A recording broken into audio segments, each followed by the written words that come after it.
Bienvenidos amantes de la cultura a este humilde canal, en el que les traigo un nuevo contenido audiográfico. El iceberg de La Selva. En el que gracias al voto del pueblo, pude traer este video, así que acomódense bien y traigan el ayahuasca, porque esto va a ser épico, papá.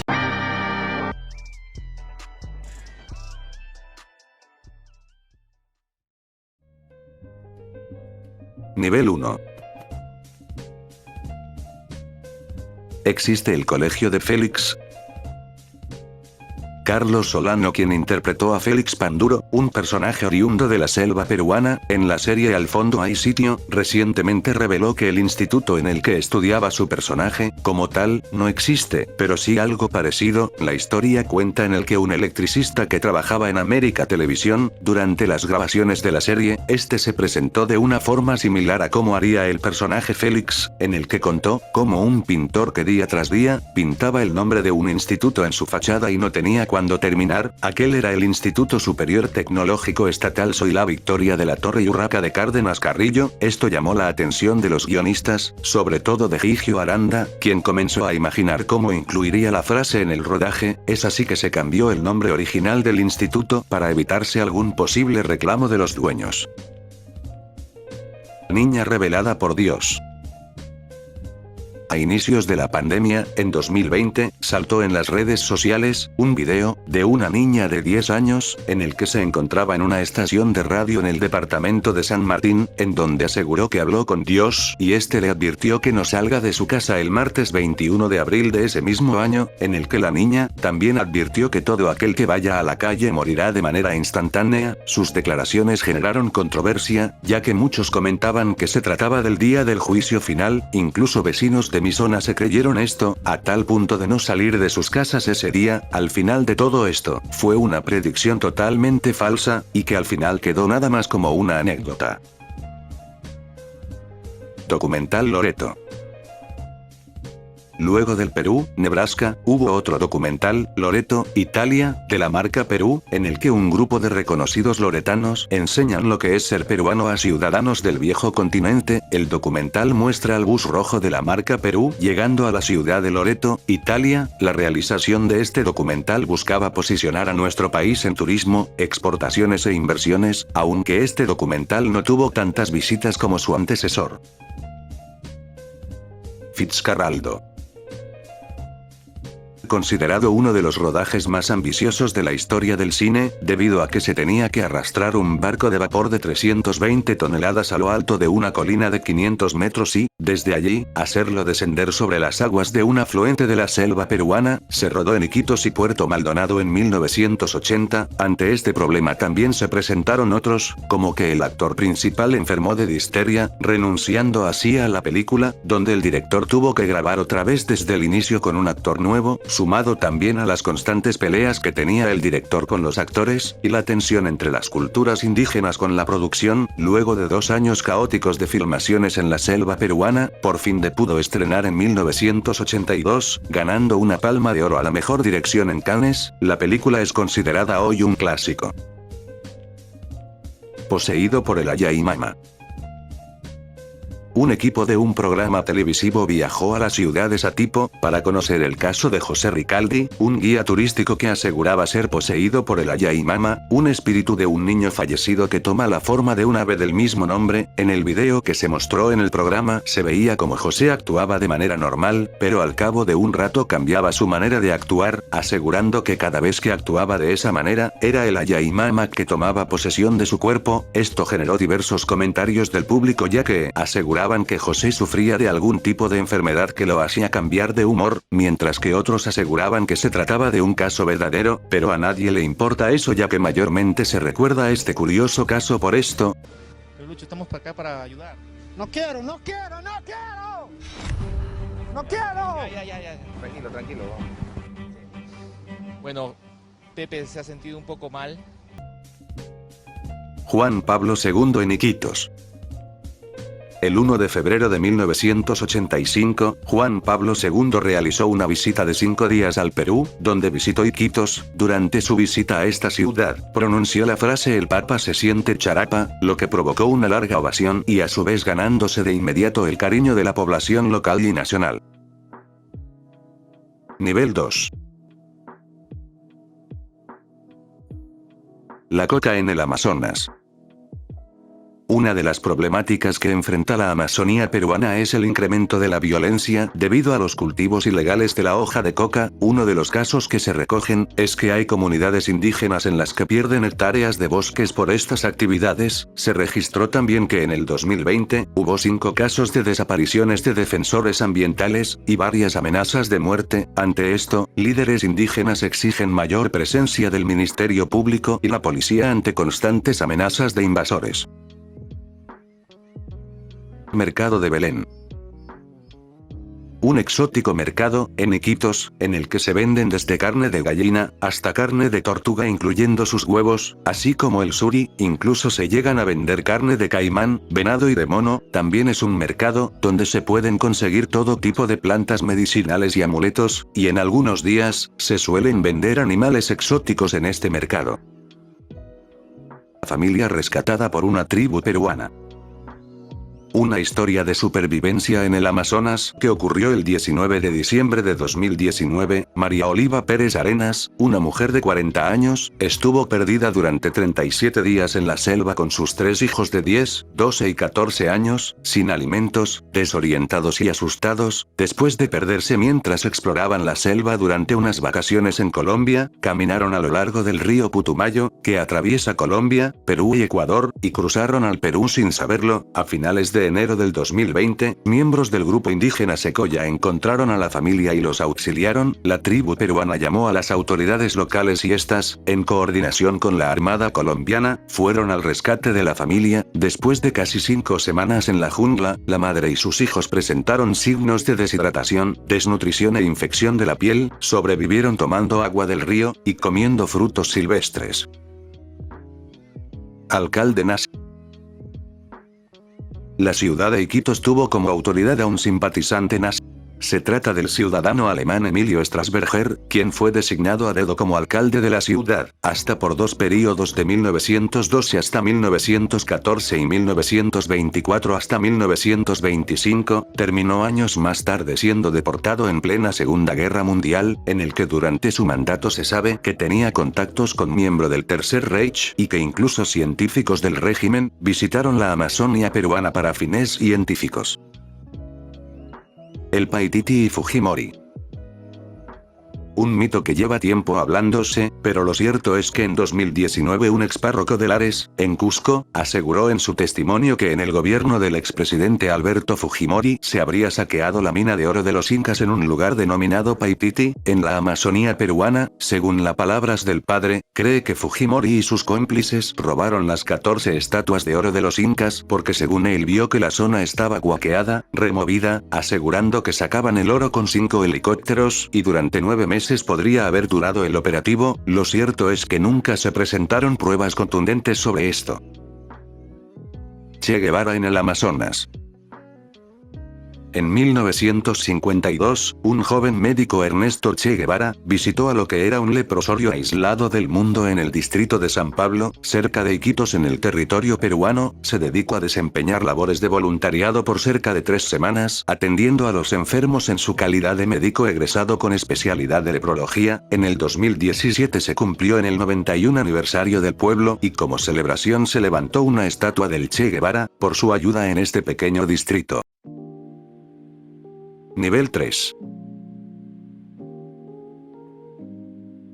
Anaconda gigante.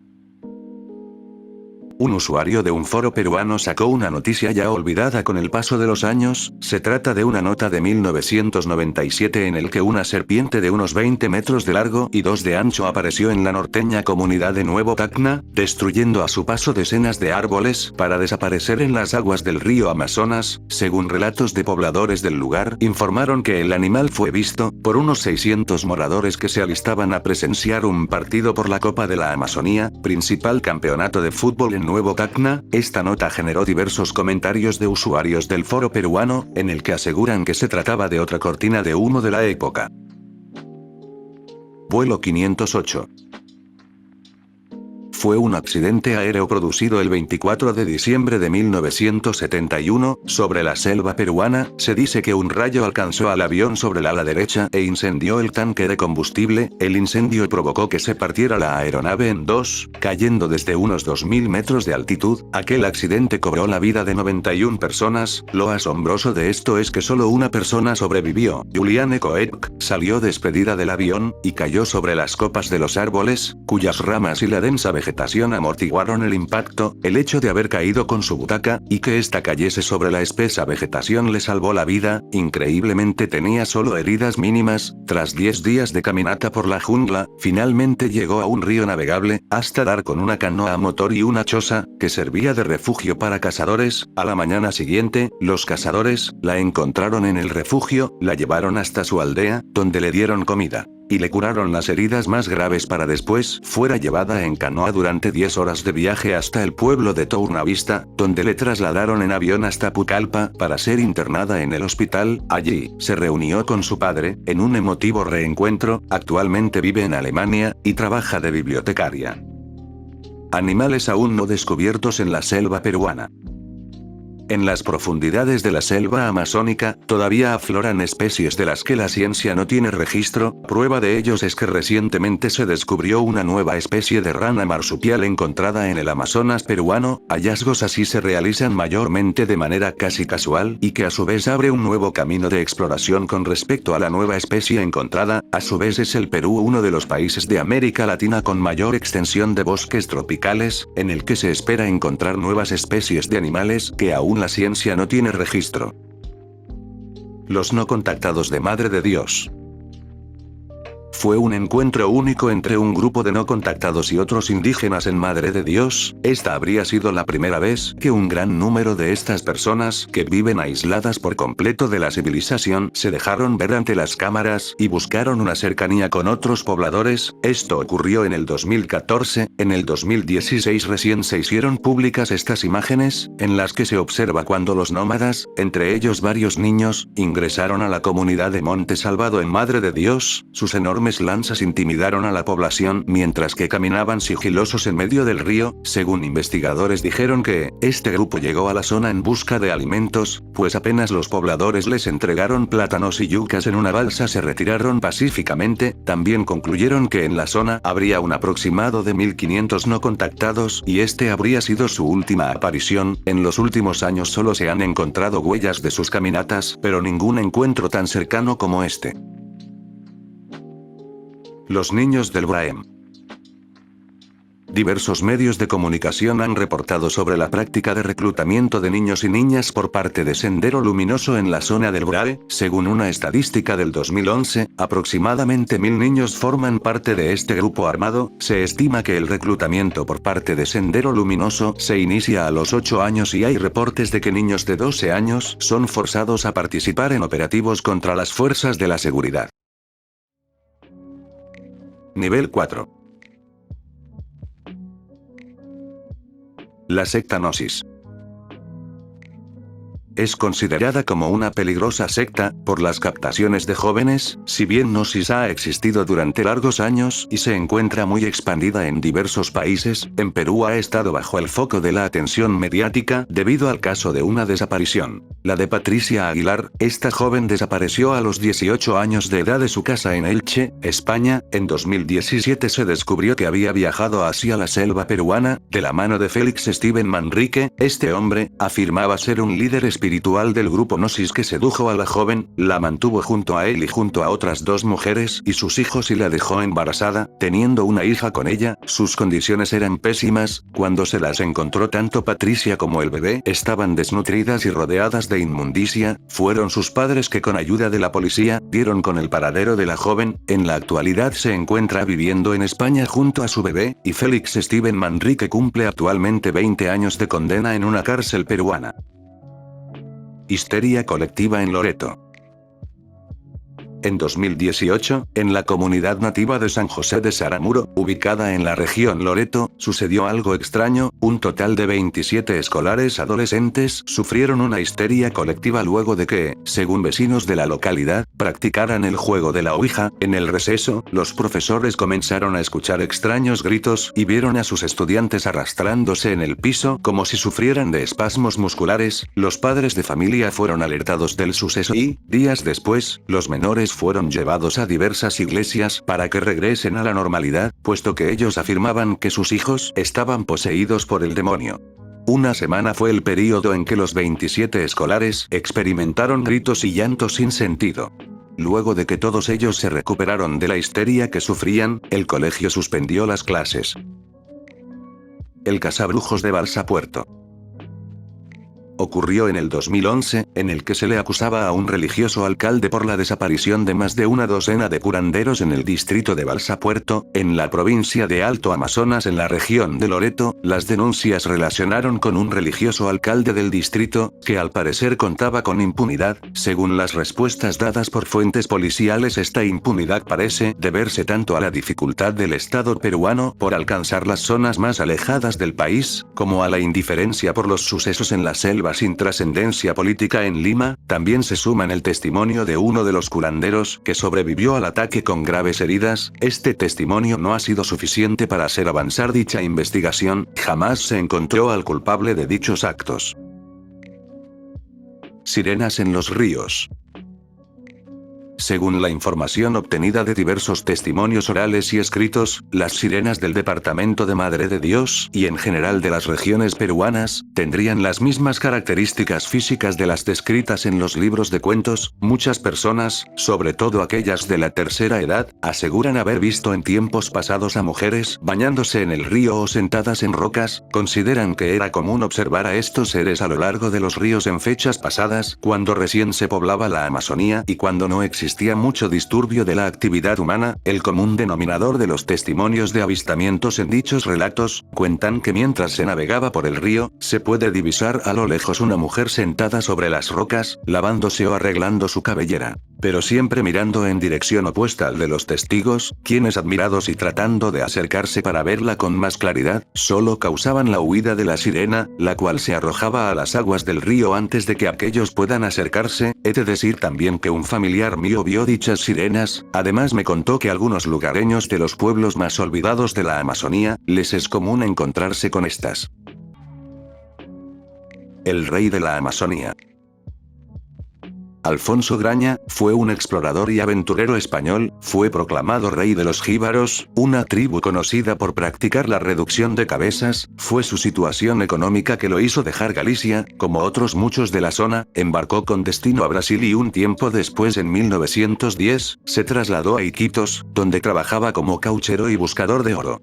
Tras la crisis mundial del caucho, en 1922, se internó en lo más profundo de la selva acompañado de un amigo de Galicia. Allí se encontraron con una tribu de indios jíbaros. Presumiblemente su amigo falleció a mano de estos, pero a Alfonso Graña le respetaron la vida porque se encaprichó de él la hija del jefe de los jíbaros. Cuando falleció el jefe, Alfonso Graña se convirtió en su sucesor con el nombre de Alfonso I, rey de la Amazonía. Tuvo 2 hijos con la hija del jefe de los jíbaros. Durante varios años se pierde su rastro, hasta que un día aparece en Iquitos, con remeros indios y 2 balsas cargadas con productos de la selva. Solía acudir a la ciudad a hacer negocios, incluso llegó a guiar a la empresa petrolera de los Rockefeller a la selva alta en busca de petróleo. Aún hoy, hay familiares de Alfonso Graña en Iquitos, pues durante su período de búsqueda de caucho, hizo traer a su hermana desde España y ésta se casó con otro español, también buscador de caucho.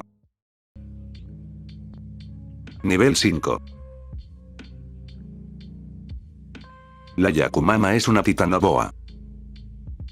La Yakumama es una gran culebra similar a la anaconda pero mucho más grande, llegando a medir alrededor de 64 metros de longitud con una cabeza de 2 metros de ancho, que según la mitología de los pueblos indígenas de la Amazonía, habita en el agua. Según criptozoólogos, poseen una teoría en el que la Yakumama sería nada más que una titanoboa, una serpiente ya extinta, que vivió hace 60 y 58 millones en el Paleoceno. Es la serpiente más grande encontrada hasta la actualidad, y que esta por algún motivo de el clima y condiciones del ambiente pudo sobrevivir y adaptarse hasta estos siglos, en el que los primeros indígenas de la selva tuvieron avistamiento con estas, para así crear el mito de la Yakumama.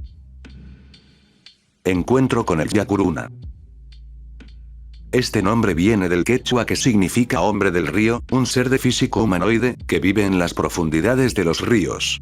Ahora bien, un testimonio que saqué de una entrevista de Antón Michoy, en el que él viaja a un centro poblado en el 2011, llamado Atumplaya, en el distrito de Moyobamba, en la región de San Martín, en el que él hace una entrevista a un par de mujeres jóvenes que tuvieron un encuentro con este ser. Sus testimonios fueron que cuando eran niñas de 11 y 10 años, decidieron bañarse en el río de Atumplaya. En el momento en que comenzaron a jugar entre ellas, sentían como algo chapoteaba en el río cerca donde estaban jugando. Sentían que cada vez se acercaba este chapoteo, sintieron un temor en ese momento y decidieron salir del río. Una vez saliendo del río, voltearon a ver qué era ese chapoteo que cada vez se acercaba, y vieron a una especie de humanoide de casi 1,60 m de estatura, de ojos rojos. Este se quedó mirándolas fijamente, para luego sumergirse otra vez en el río, según contaron estas jóvenes. Ya se había reportado un caso de una niña de 9 años que desapareció en el río y que pobladores de la zona vincularon su desaparición con el Yakuruna. Antón Michoy también preguntó a las personas mayores del poblado si tenían algún avistamiento del Yakuruna en el río, a lo que algunos pobladores del lugar, en especial a la gente de una mayor edad, les dijeron que sí. Encuentros con el Chuyachaki. Según la leyenda de la selva, este enano del bosque tiene la habilidad de poder transformarse en cualquier otra persona que él desea para engañar visitantes o a las personas locales viviendo en la selva. Se dice que él puede aparecer como un miembro de la familia o un amigo, llevándolos hacia caminos equivocados, yendo más en la selva y luego dejándolos allí, perdidos. Basta con ir a la selva y escuchar los relatos de los lugareños que vieron a este ser, donde la mayoría coinciden en que el Chuyachaki posee una pata parecida a una cabra, mientras que la otra está torcida. También hay testimonios que afirman que tuvieron encuentros no con uno, sino con más individuos en el que se reúnen para hacer rituales y festejos. La historia negra del caucho. Con el invento del automóvil, se incrementó exponencialmente el consumo de caucho, producto necesario para la fabricación de llantas. La Amazonía peruana fue una de las regiones en el mundo productora de este material. La extracción cauchera tuvo un auge en la cuenca del río Putumayo, fronterizo entre Perú y Colombia. Los explotadores obtuvieron la mano de obra barata de los indígenas de la zona, ya que los trabajadores de otras regiones no soportaban estar en la Amazonía debido a que no sobrevivían a las enfermedades. Es así que los indígenas eran reclutados a la fuerza y obligados a entregar cierto número de goma al mes, con la amenaza añadida. Se sabe que el sistema de la fuerza laboral era cruel y desigual. El patrón sometía a los nativos y los obligaba a trabajar en condiciones de esclavitud. La era del caucho significó el desplazamiento de los nativos, sacados de sus tierras y llevados a convivir con otras etnias, a veces rivales entre sí. Solo en la cuenca del Putumayo, durante la primera década del siglo XX, fallecieron 40.000 de los 50.000 indígenas que antes vivieron allí. Nivel 6. ¿Qué pasó con los asánincas en los 80s? Los crímenes cometidos contra la población asáninca en la selva central son poco conocidos. Sin embargo, este pueblo fue uno de los grupos étnicos más golpeados durante el período de Sendero Luminoso, donde el 10% de su población desapareció, 44 de sus comunidades dejaron de existir a causa de Sendero Luminoso, y unos 10.000 se vieron obligados a desplazarse. Muchos asánincas, además, padecieron trabajos forzados en los campos de Sendero Luminoso. En un inicio varios nativos apoyaron a los senderistas, debido a promesas que les hicieron, y porque su presencia había desplazado a sus tradicionales rivales, los colonos, a quienes los asánincas veían como invasores de sus tierras. Sin embargo, no todos creyeron en los senderistas, sobre todo nativos que habían tenido contacto con las ciudades y que sabían lo que Sendero había hecho en Ayacucho. A partir de 1990, las comunidades asánincas formaron rondas y empezaron a frenar el avance de Sendero. Algunas rondas eran promovidas por el ejército y otras eran autónomas. Así, cada comunidad empezó a organizar su respectiva ronda, apelando a las tradiciones guerreras de sus antepasados. El hombre espejo. Una llamada que recibió Antón Michoy en su programa, donde un ex jefe militar llamado Víctor Comenzó a contar cómo en la época de los 90s, le tocó estar en la selva, combatiendo contra Sendero Luminoso, fue cuando se encontraba en el río Utuquinia, una zona de conflicto, en el que transitaban miembros de Sendero, lo cual él y su pelotón fueron al lugar, estuvieron patrullando en total 18 militares, cuando Don Víctor hace el conteo se da cuenta de que había 19 militares, fue entonces cuando llamó a reunirse a todos, cuando estuvieron verificando sus nombres uno por uno, hasta que uno no le supo responder, cuando se da cuenta de que este militar era idéntico a otro más, le comenzó a hacer preguntas, y este soldado comenzó a retroceder cada vez más, fue ahí cuando Don Víctor ordenó fuego, los 18 militares dispararon a una distancia muy cerca, este salió corriendo sin sufrir ningún daño de bala, perdiéndose en la maleza, Don Víctor pensó que se trataba de un infiltrado, llamó a los de mayor rango explicándole lo sucedido, lo cual le dijeron que tenga sus prevenciones, es así que decidieron seguir avanzando, cuando después de 20 minutos mandó a hacer conteo y otra vez tenía 19 militares, esta vez había duplicado al mano derecha de Don Víctor, fue ahí cuando le hace las preguntas claves, y otra vez vuelve a alejarse, y Don Víctor ordena fuego contra él, igual que la primera vez se metió a la selva.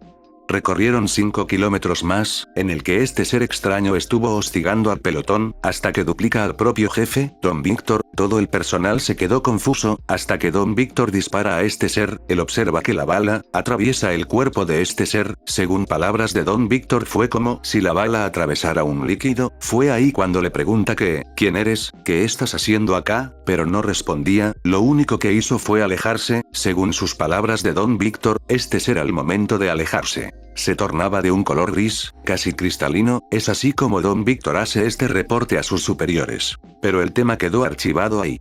Ahora bien, esta llamada pudo ser fácil inventada, de algún bromista, pero una exhaustiva investigación que realicé, me topé con un usuario de un foro, en el que relataba casi lo mismo que vivió Don Víctor, en la que el usuario cuenta, que su trabajo lo llevó a la selva del Amazonas para reparar un oleoducto, se encontraba con una cuadrilla en un lugar alejado de cualquier civilización, es ahí cuando una tarde en la selva, él pudo observar cómo llegaban a doblarse los árboles en cierto grado, como si estarían soportando el peso de alguien o algo, pero no existía nada que provocara eso, hasta que pudo distinguir una especie de ser cristalino, según su testimonio, era como si estuviera hecho de agua cristalina, sin color y también sin una forma clara, que pasaba de rama en rama y de árbol en árbol, ya después de cierto tiempo ese ser, se alejó lo suficiente como para perderlo de vista, sin creer en lo que este usuario había visto, se da con la sorpresa que toda su cuadrilla que sumaba 22 personas, habían logrado ver lo mismo, los demás usuarios le comentaron que lo que había visto se podría tratar del hombre espejo, aquel que había salido en el programa de Anton Bichoy.